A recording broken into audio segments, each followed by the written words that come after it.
지난 41년간 토론토 지역에서 귀한 사명 감당하신 교회 복음 중심 선교 영성으로 다음 세대를 준비하는 교회, 하나님의 은혜가 흘러넘치는 귀한 교회에서 말씀을 전할 수 있는 특권을 허락하신 하나님께 감사드립니다. 특별히 임현수 목사님, 노희송 목사님, 너무 귀한 목사님들이 이곳에 사역을 하셨는데요.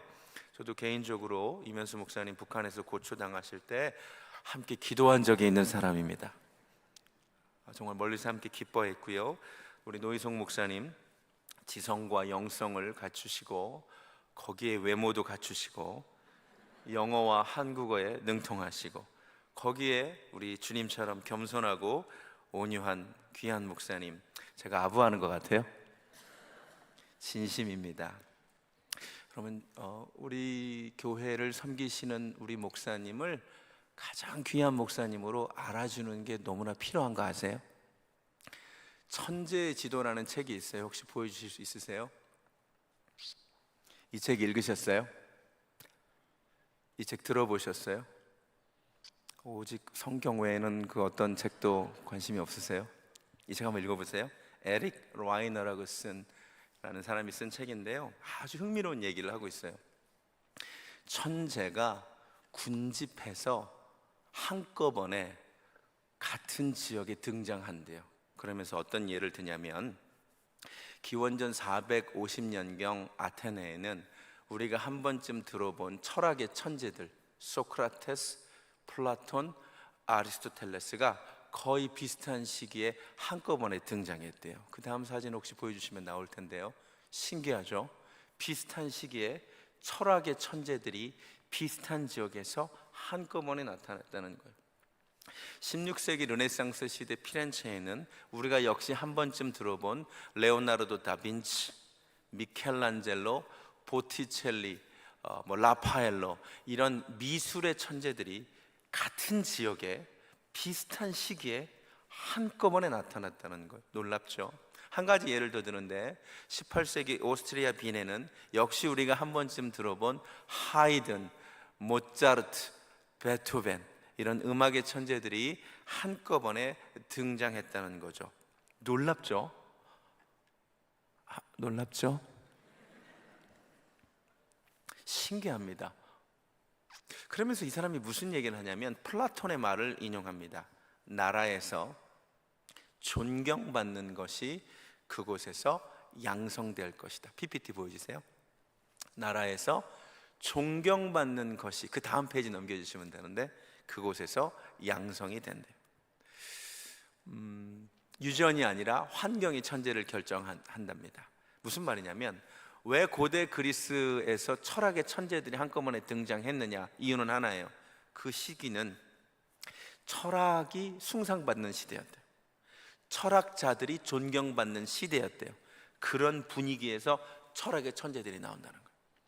16세기 르네상스 시대에는 그림 잘 그리고 조각을 기가 막히게 잘하는 미술의 천재들이 박수받던 시대였대요. 그런 시대에 미술의 천재가 나온다는 거예요. 18세기 오스트리아 빈은 음악 잘하고 작곡 잘하고 연주 잘하는 사람들이 존중받는 시대였대요. 플라톤 말 그대로 존중받는 것이 배출된대요. 여러분, 한국 교회에 기라성 같은 목회자들이 언제 배출됐는지 아세요? 60년대, 70년대 한국이 가난할 때 자기들도 잘 못 먹는데 어느 날 고기가 생겨요. 그러면 엄마가 애를 불러서 얘야, 이거 목사님 가져다 드려라, 이런 시절이 있었어요. 자기들도 고기를 못 먹는데 어쩌다 고기가 생겼는데 이걸 애를 시켜서 이거 목사님 가져다 드리라는 거예요. 그러면 얘가 이거 심부름 가다가 아이씨, 나도 커서 목사님 돼야겠다, 이랬다는 거예요. 목사님들이 존중받는 그런 분위기에서 한국 교회를 이끌어가는 목회자들이 나왔다는 거예요. 일리가 있는 얘기예요. 오늘날 인물이 없다 그래요. 특별히 이민교회에 인물이 없다 그래요. 왜 없을까? 우리가 그걸 만들었어요. 맨날 교회에서 이민교회 싸워. 큰빛교회 말고 다른 교회. 그리고 설교 끝나고 나면 집에 가는 차에서 목사 욕해, 사모 욕해. 그 심심해서 그렇대요. 원래 그 한국 사람들이 남만하는 거 좋아하는데, 씹기를 좋아하는데, 이민교회는 씹을 세 가지가 없대요. 그거 아세요? 씹을 연예인이 없고, 씹을 정치인이 없고, 씹을 이웃이 없대요.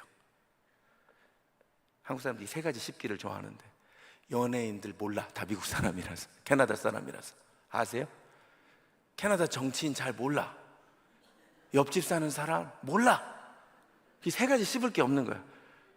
그래서 이민 사람들한테는 연예인이자 정치인이자 이웃이 목사님이야. 그래서 그거 씹는 거야.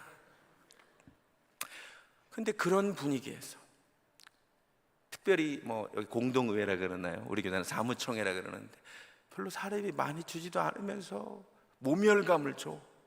사례비가 많네, 적네. 그 모습을 보고 자란 아이들이 무슨 생각을 하냐? 난 죽어도 목사 안 해. 여러분들이 만들었다고요. 저는 이민교회가 살 길은 어쩌면 여기서부터라고 생각합니다. 하나님께서 세우신 정말 귀한 종, 귀하게 알아주는 은혜가 있기를 주님의 이름으로 축원합니다. 아멘 좀 크게 하면 더 좋을 것 같아요. 제가요, 5남매 장남이에요. 저도 애가 5이에요. 지금까지는 별로 놀라지도 않다가 이제. 근데 저희 5남매를 우리 부모님이 키우셨는데, 누나는 판사였어요.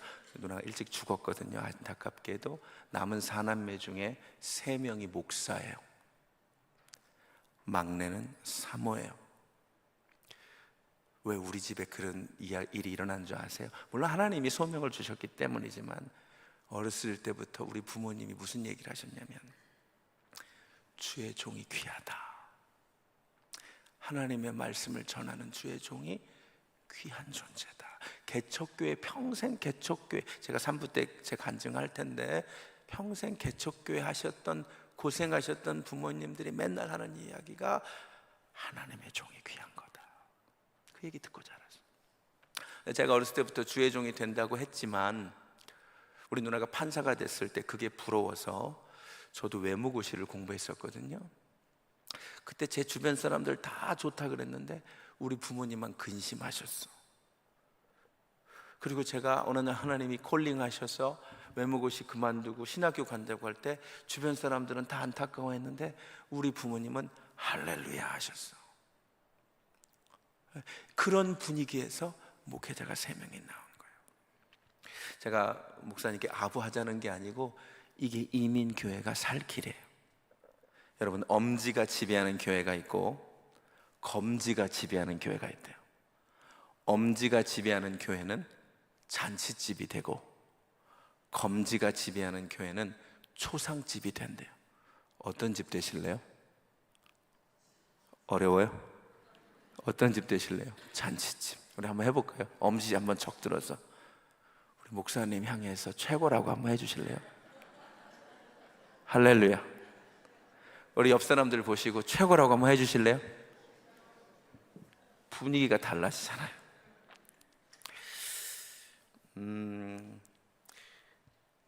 두 가지 모순된 명령이 오늘 본문에 나옵니다. 돌이켜 어린아이가 되라, 그리고 어린아이의 일을 버리라. 마태복음에서는 우리 예수님이 돌이켜 어린아이가 되라 그랬는데, 함께 읽은 고린도전서 13장에서 사도 바울은 어린아이의 일을 버리라는 거예요. 얼핏 보면 모순 같습니다. 근데 모순이 아닙니다.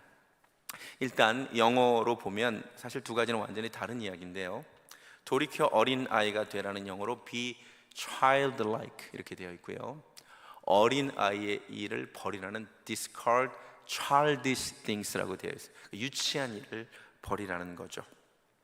이 두 가지는 사실 본질적으로 같은 이야기입니다. childlike, 아이들처럼 되라는 말과 유치한 것은 버려라. 왜 이게 두 가지가 같은 이야기인지를 제가 말씀을 통해 한번 짧은 시간이지만 전해보려고 합니다. 먼저 돌이켜 어린아이가 되라는 게 무슨 말일까?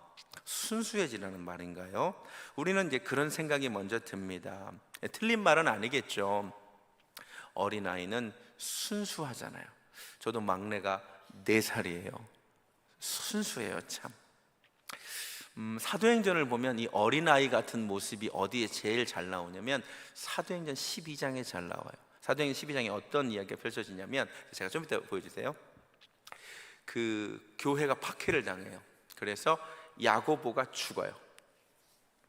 그리고 베드로도 잡혀서 처형이 예고되어 있어요.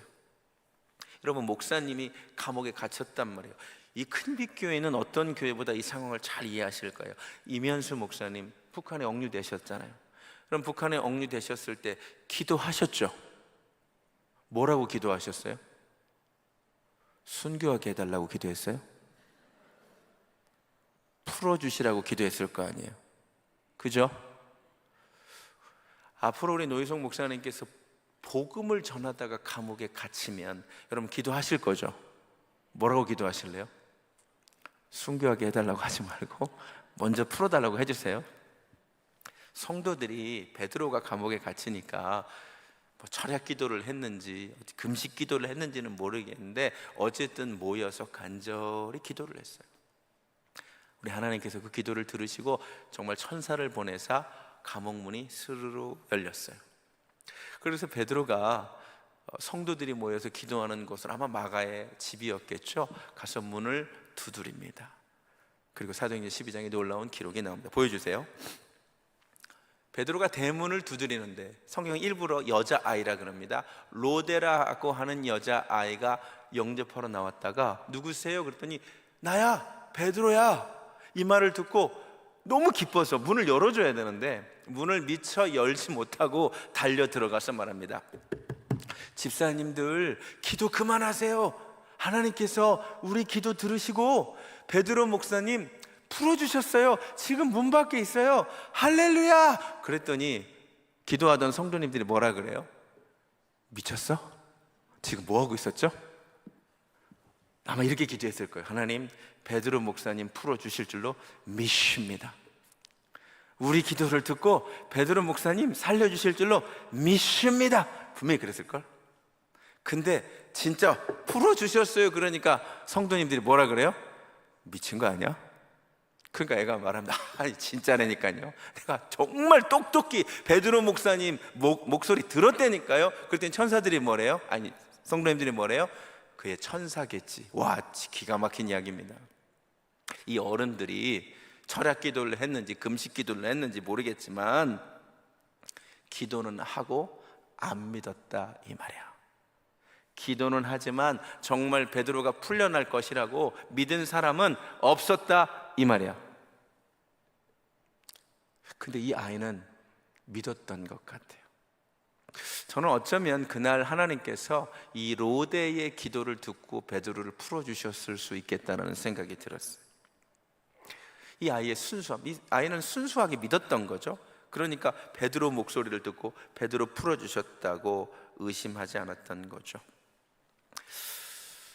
우리에게도 이 어린아이와 같은 순수하게 믿었던 시절이 있었습니다. 그런데 어느새 너무 어른이 돼버렸죠. 기도하는데 응답될 거라고 믿지 않아요. 그냥 기도하는 거예요. 새벽 기도하지만 하나님께서 내 기도를 들으실 것이라고 기대하지 않아요. 여러분, 오늘 말씀을 통하여 어린아이와 같은 믿음이 우리에게 회복되기를 소원합니다.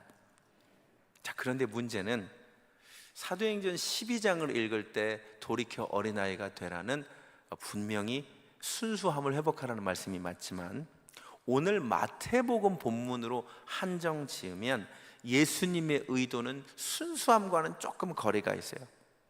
틀렸다는 말은 아니고 예수님의 원래 의도하고는 조금 다른 것 같아요. 왜냐하면 4절을 보여주시면 그러므로 누구든지 이 어린아이와 같이 자기를 낮추는 사람이 천국에서 큰 자리예요. 영어로 humble himself라고 되어 있죠.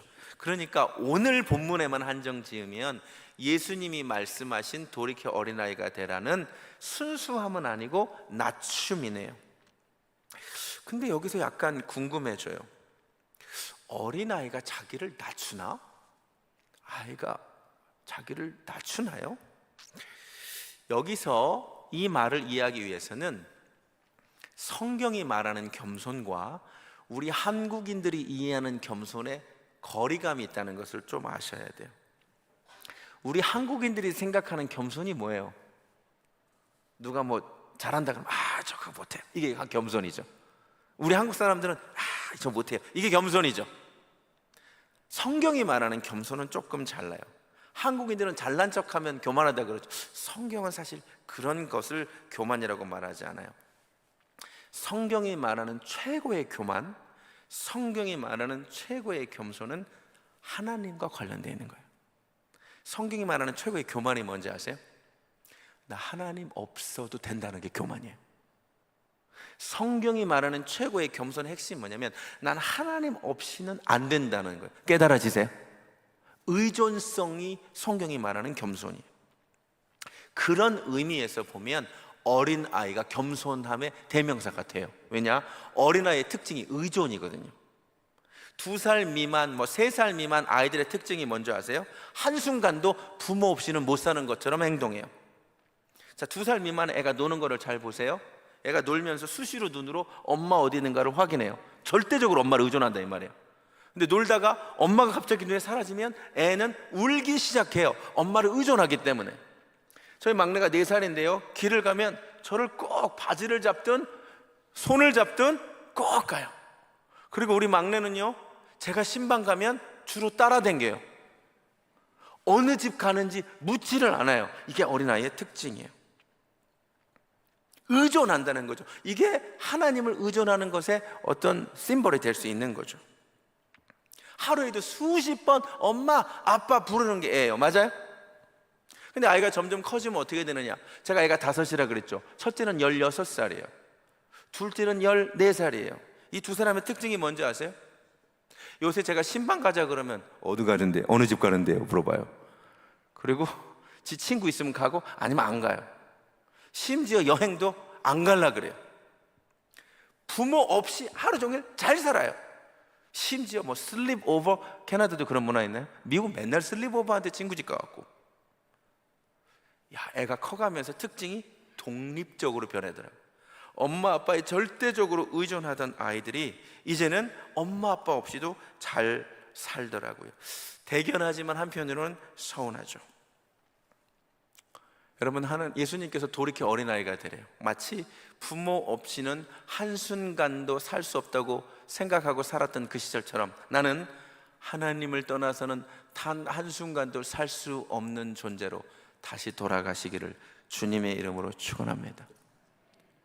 마치 어린아이처럼 부모가 어디로 인도하든 따라가든 묻지 않아요.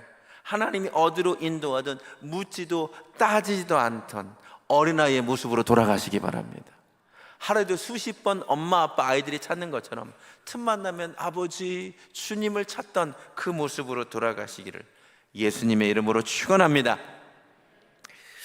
정말 돌이켜 어린아이가 돼야 돼요. 하나님, 나는 주님 없이는 아무것도 못합니다. 이게 겸손이라니까요.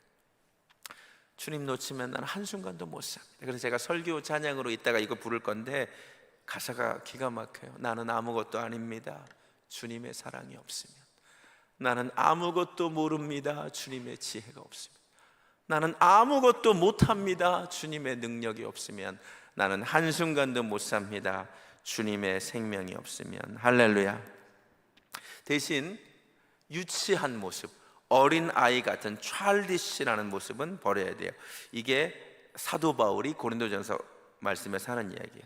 이제 어렸을 때는 말하는 것이 어린아이와 같고 생각하는 것이 어린아이와 같고 깨닫는 것이 어린아이와 같았지만 장성한 사람이 되어서는 어린아이를 버려야 된다 그랬죠. 여러분, 장성한 증거 중에 하나가 버리는 거예요. 앞에 계시는 우리, 제가 직분을 잘 모르지만 귀한 성도님, 어렸을 때 딱지치기 좀 하셨어요? 하셨어요? 그 지금 갖고 계세요? 버렸죠. 버려야 정상이에요. 우리 뒤에 계시는 권사님이 같은데 어렸을 때 인형놀이 좀 하셨어요? 갖고 계세요? 버리셨죠. 장성한 증거가 어린아이에 놀던 걸 버리는 거예요. 맞아요? 근데 오늘 사도 바울은 말하는 영역에서, 깨닫는 영역에서, 생각하는 영역에서 어린아이의 모습을 제발 좀 버려버리래요. 이게 또 영어로 보면 참 목사님 앞에서 영어 하기 힘들지만, When I was a child, I spoke as a child, I understood as a child, I thought as a child라고 되어 있어요. 그러니까 말하는 영역에서 애 같은 모습 이제 제발 좀 그만하래요. 이해하는 영역에서, 제발 깨닫는 영역에서 이제 애처럼 깨닫지 말래요. 애처럼 생각하지 말래요. 그러면 구체적으로 어떻게 말하는 것이 어린아이 같이 말하는 거고, 어떻게 세상을 이해하는 것이 어린아이처럼 이해하는 거고, 어떻게 생각하는 것이 어린아이처럼 생각하는 것일까요? 제가 여러 가지로 설명할 수 있겠지만, 제가 집에서 애를 많이 키웠잖아요. 우리 집에 애 동화책 엄청 많아요. 근데 제가 동화책이 되게 많은데 애들 밤에 읽어주잖아요. 어떤 책은 야 무슨 이걸 책이라고 만들었냐 뭐 이런 책도 있는데, 어떤 책은 동화책인데 엄청 은혜 받은 책이 하나 있어요. 야 이 작가 누구야? 어떻게 이렇게 깊은 내용을 동화책에 만들었지? 그래서 제가 5명을 다 읽어준 책이 있는데, 이제 책을 하도 많이 읽어주니까 책이 너덜너덜해졌잖아요. 그래서 제가 이 책이 너무 아까워서 핸드폰으로 한 장 한 장 다 찍어놓은 책이 하나 있어요. 제가 오늘 여러분에게 그 동화책을 읽어드릴 거예요. 그동안 이런 강사는 없었죠. 동화책을 읽어준 책 제목은 엄마 내가 다 했어요. 첫 번째, 자, 잘 보세요. 쉿. 엄마랑 애기랑 코. 자, 이게 동화책의 시작입니다. 잘 보시면 한 3살, 4살 정도 돼 보이는 여자아이가 주인공이고, 엄마가 보니까 벌써 동생이 있네요. 엄마가 애를 재우고 있어요. 그래서 얘가 기특하게 엄마 잔다고 조용하래요. 그 다음 장면. 근데 따르릉 전화가 왔어요. 애기 깰라, 내가 받아야지. 기특하죠. 얘가 직접 전화를 받아요. 근데 잘 보세요. 여보세요? 끊어졌네 했는데 전화기가 제자리에 있지 않네요. 전화기를 그냥 수화기를 아무 데나 내려놓고 간 건데, 엄마가 어느새 나타나서 그 수화기를 제자리에 놓는 모습을 이 작가가 그려요. 이 아이는 이 사실을 모르는 거예요. 그 다음 띵동 띵동, 누가 왔나 보다. 얘가 기특하게 문을 열어요. 그 다음 봤더니 택배 기사가 오셨어요. 얘가 얼마나 기특한지 택배도 받아요. 기특하죠? 근데 잘 보세요. 얘가 문을 안 닫았어요. 근데 엄마가 어느새 또 나타나서 그 문을 닫아주는 모습을 이 작가가 그리는 거예요. 이 아이는 이 사실을 몰라요. 그 다음 이제 내가 혼자 놀아야지. 얘가 얼마나 기특해. 혼자 그림도 그리고 장난감도 놀고 인형과도 놀아요. 근데 잘 보세요. 얘가 놀고 나서 아무렇게나 던져놓은 인형을 장난감 상자에 정리하는 엄마의 손이 보이세요? 이 사실을 이 아이는 몰라요. 그 다음 손이 더러워졌네, 내가 손을 씻어야지. 얼마나 기특해요. 혼자서 손을 씻잖아요. 근데 잘 보세요. 얘가 수도꼭지를 안 잠궜어요. 근데 그 수도꼭지를 어느새 나타나서 엄마가 잠궈주네요. 이 사실을 이 아이는 몰라요. 그 다음 옷이 더러워졌네, 젖었네, 옷을 갈아입어야지. 영차 하고 기특하게 혼자서 옷을 갈아입어요. 비록 단추는 잘못 채운 것 같지만. 근데 얘가 아무렇게나 던져놓은 빨래를 빨래통 안에 집어넣어주는 엄마의 손이 보이네요. 그 다음 배고파, 먹어야지. 조리뽕으로 추정되는 과자를 얘가 혼자 먹어요. 기특하죠. 근데 잘 보세요. 바닥에 흘린 조리뽕, 이 과자 부스러기를 청소해주는 엄마의 손이 보이네요. 제가 이 동화 읽으면서 굉장히 감동을 받아요. 그 다음 물 마셔야지 하는데 물이 흘린 거예요. 걸레 어딨지 찾는데, 그 다음 이미 걸레를 들고 다가오는 엄마를 드디어 만나요. 근데 엄마가 얘를 보니까 걸레를 뒤에 숨겨요. 그리고는 얘가 말합니다. 엄마, 내가 다 했어요. 엄마가 그 말을 듣고 말없이 안아줍니다. 제가 이 동화책을 보면서 굉장히 큰 은혜를 받았어요. 이 아이는요, 자기가 다 한 줄 알았어요. 다 했어요. 혼자 전화 받았죠. 혼자 문 열어줬죠. 혼자 뭐 먹었죠. 혼자 놀았죠. 혼자 옷 갈아입었죠. 그런데 아세요? 자기가 다 하긴 했지만 그 모든 순간마다 엄마가 뒤치다거리를 다 해준 거예요. 제가 이 동화책을 보면서 참 은혜가 되는 게 무엇이냐, 엄마 없이 사실 하나도 제대로 한 일이 없었죠. 엄마가 도와줘서 다 제대로 한 거였죠. 근데 이 아이는 이 사실을 몰랐다는 거예요. 자기가 다 한 줄 알아요. 신앙생활도 마찬가지인 것 같아요. 여러분, 여기까지 오시느니라 고생 참 많으셨어요.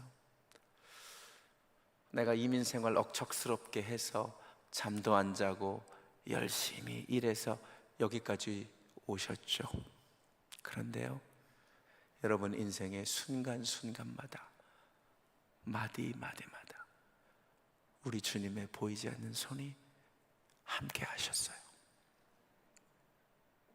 내가 다 한 것 같지만 내 인생의 순간순간 마디마디 주님의 보이지 않는 손이 함께하지 않으셨다면 여기까지 오지 못했습니다.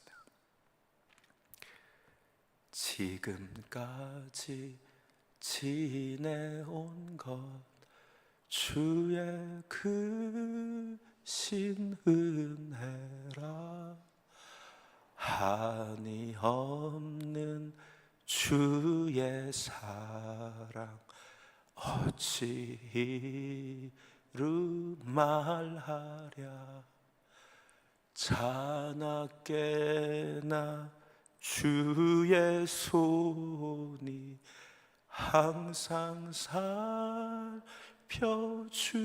살펴주시고 모든 일을 주 안에서 형통하게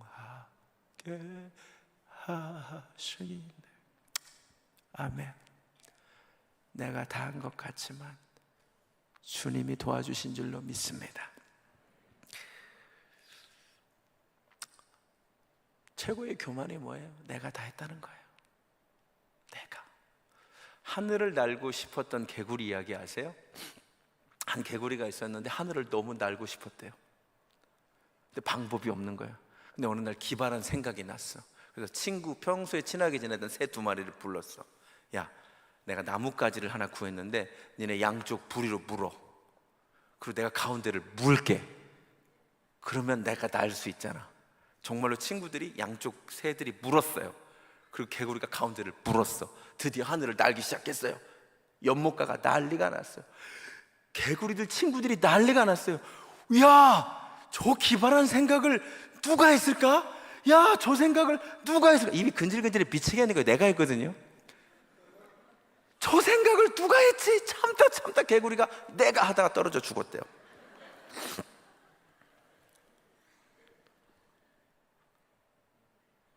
내가 했다고 하는 순간 죽는 거예요. 이 교회가 여기까지 오는데 수많은 이들의 기도와 헌신이 있었겠지만 내가 했다고 하는 순간 죽는 거예요. 철든다는 게 뭐예요? 아이들이 철든다는 게 뭐예요? 어렸을 때는 지가 다 한 줄 알아요. 지가 진짜 다 한 줄 알아. 근데 철든다는 게 뭐야? 왜 아이들이 대학 졸업할 때 학사모를 엄마에게 왜 씌워줘? 철드는 거야. 우리 부모가 아침에 일찍 일어나서 밥 해줬고 라이드 해줬고 잠 못 자고 도시락 싸줬고 우리 부모가 학원 보내줬고 우리 부모가 없는 살림에 나 교육시키려고 하셨구나. 이거 깨달은 거예요. 그래서 영광을 부모님께 돌리는 거죠. 신앙적으로 철든다는 것도 다른 게 아니에요. 내가 수고해서 열심히 일해서 여기까지 온 줄 알았는데 아니었구나. 우리 주님이 도와주셔서 여기까지 왔구나. 그 주님이 보이기 시작하는 게 신앙적으로 철드는 것입니다. 할렐루야. 나누고 싶은 찬양이 하나 있는데 가사가 너무 좋아요.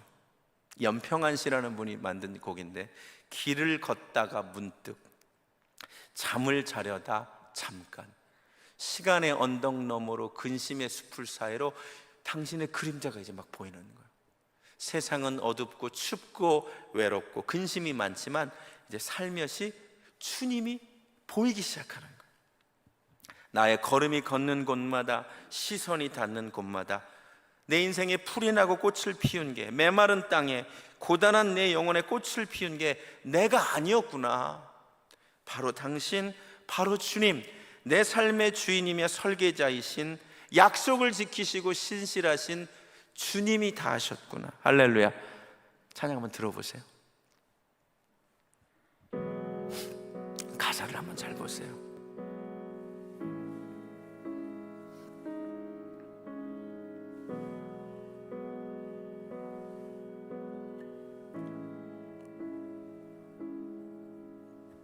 길을 걷다가 문득 잠을 자려다 잠깐 시간의 언덕 너머로 근심의 숲을 사이로 당신의 그림자 보여줘. 세상은 어두웠지만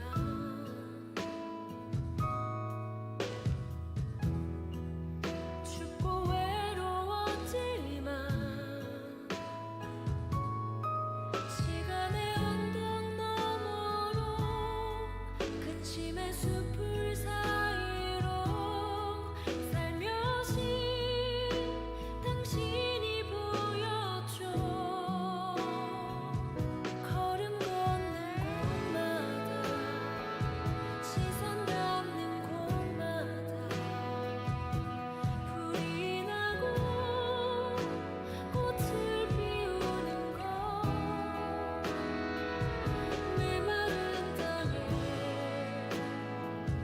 고단한 내 영혼에 꽃을 피우는 것 내가 아니었습니다.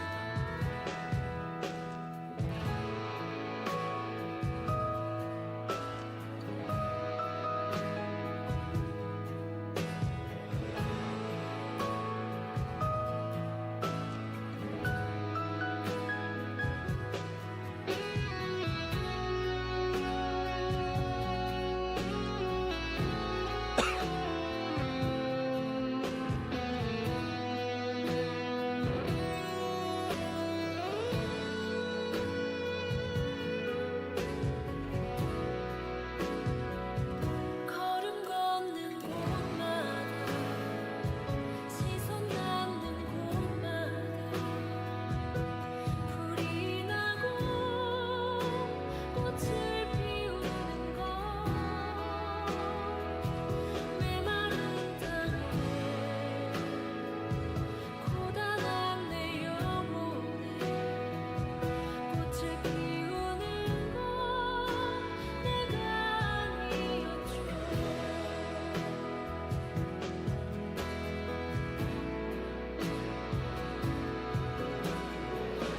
바로 당신, 바로 주님 내 삶의 주인. 바로 당신, 바로 주님 내 삶의 설계자. 바로 당신, 바로 주님 내 삶의 주인. 바로 당신, 바로 주님 내 삶의 설계자. 약속을 지키시는 분, 실수하지 않으시는 하나님. 바로 당신, 바로 주님이셨죠.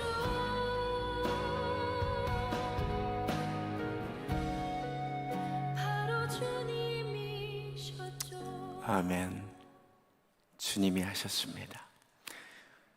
말씀 마칩니다. 돌이켜 어린아이 되시기 바랍니다. 하나님 없이는 한순간도 살 수 없었던 그 모습으로 유치한 생각들 버리세요. 내가 한 게 아닙니다. 주님이 하셨습니다.